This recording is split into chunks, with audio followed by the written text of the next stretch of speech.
Palestine's ambassador to India has welcomed New Delhi's support for key infrastructure projects in the Palestinian territories. In a conversation with WION's Siddhant Sibal, Ambassador Abdullah M Shawesh said he hoped the hospital project could be completed within 2 years, despite the difficult operating environment. He also spoke about India's campaign for a seat on the Security Council.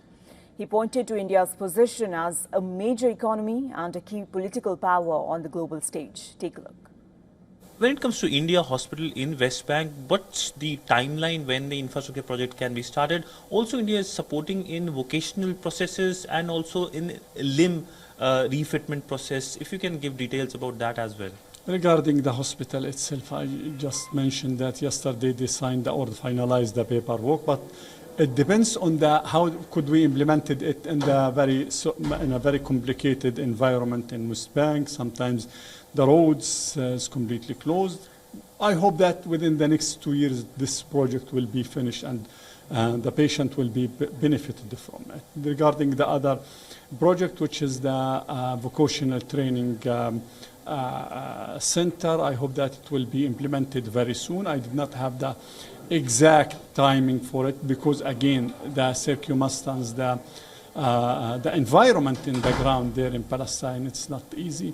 Regarding the limbs and the amputation and the artificial limbs, we already discussed this issue with the government of India. India is, according to their promise, is very ready to this issue. Just we are waiting because this project should be implemented in Gaza, where thousands of children and women and people had been amputated there. So this project should be in Gaza. We are waiting for the day after the war to start a good negotiation, real negotiation and implementation to this project.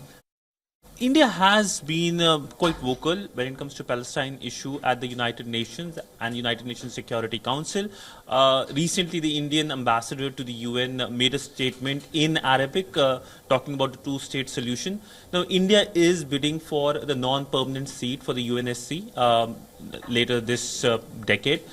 I know that Palestine cannot vote directly in the UN processes, but what's your stance over India's bid?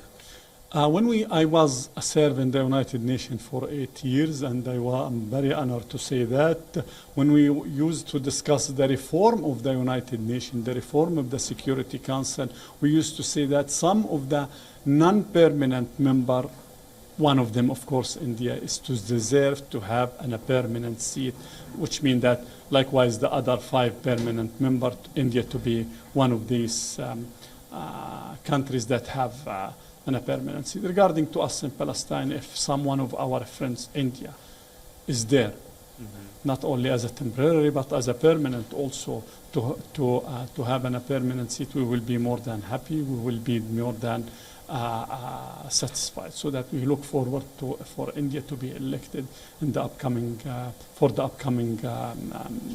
10 non-permanent seats of the United Nations Security Council.